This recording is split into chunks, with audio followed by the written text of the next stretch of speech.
This is Mother Wounds Part 5, and we're going to talk about it from an individual level. What can your mother wound look like? Oftentimes, on a microcosmic level, from the nuclear family perspective, it will look like having a difficult relationship with your actual mother, or not feeling supported by your actual mother, feeling neglected by your actual mother. So if your mother was not able to make you feel safe, make you feel loved, make you feel cared for, or was unable to address your needs in some sort of way, you will more than likely also have a mother wound. And when you realize that that is why the mother wound is so prolific, although we talk about daddy issues a lot, we have to realize that the caregiver, the main caregiver that has the tendency to be left with the children, is the mother. And if that mother has her own mother wounds to deal with, and this could be as a result of having a Pikmisha as a mother. Okay, so we have this conversation about Pikmishas and abuse recruiters online, but we kind of have this conversation like in a vacuum. We don't look at the context of why Pikmishas are motivated to be the way that they are.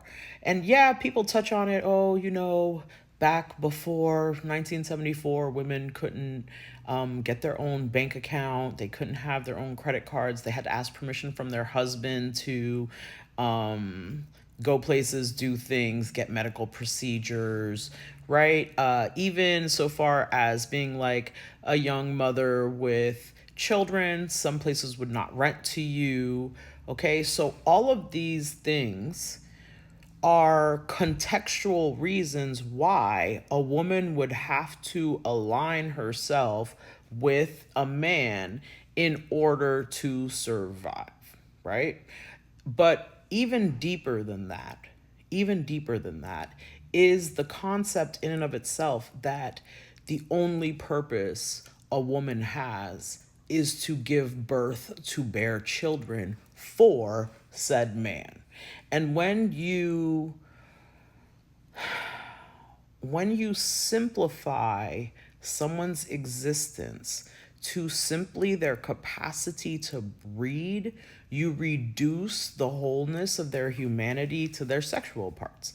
And that's how we end up with the over-sexualization of women and children in the patriarchy. Okay?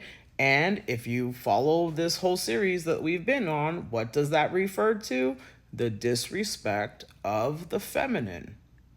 Because if you had respect for feminine, you would have respect for yourself as well. You would understand that you also have feminine energy and that you also have value, right? So if we look at it conversely, a mother wound in a man is the hypersexualization, the inability to recognize and emotionally regulate appropriately, the inability to break down and cry and need to come to some sort of an understanding with yourself, not even having the language or the tools to understand the emotions, and then lacking the self-discipline to also make better choices with the people that you're laying down with to then have intercourse with.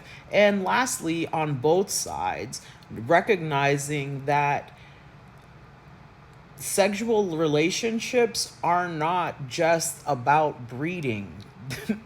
They are so much more. They are so much more. There is cosmic energy and so much spiritual and magical flow that can come through your sexual area. But first, we have to give ourselves the permission to be more than just animals and to then intentionally connect with individuals for a greater purpose and for greater harmony, as opposed to just utilizing someone else's body to get off.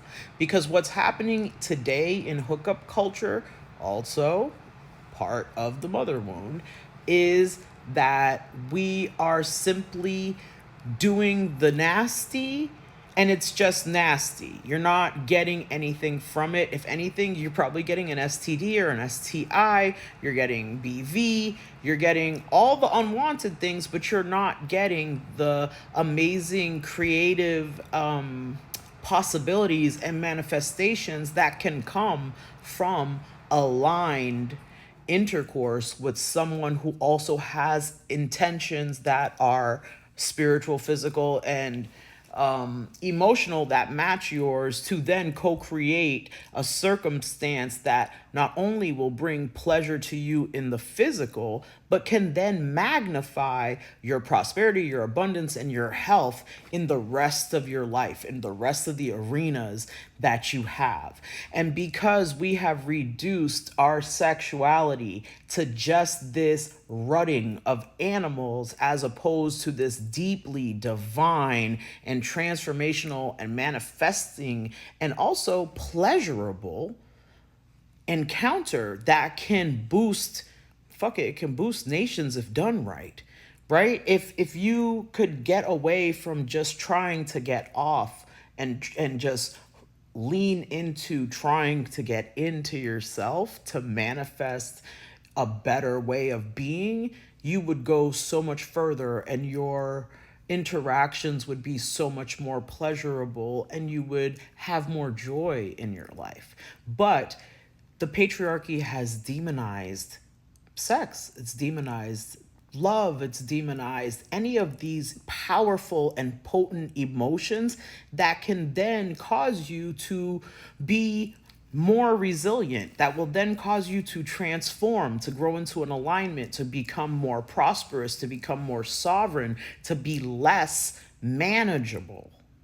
Once you become less manageable, you become a problem. And so systematically, over thousands of years, grape has been used to separate people from themselves so that they lose access to this great power that's between our legs.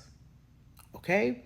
And so keep that in mind as we go on this trip, as we're talking about these mother wounds, because it truly impacts and informs all things.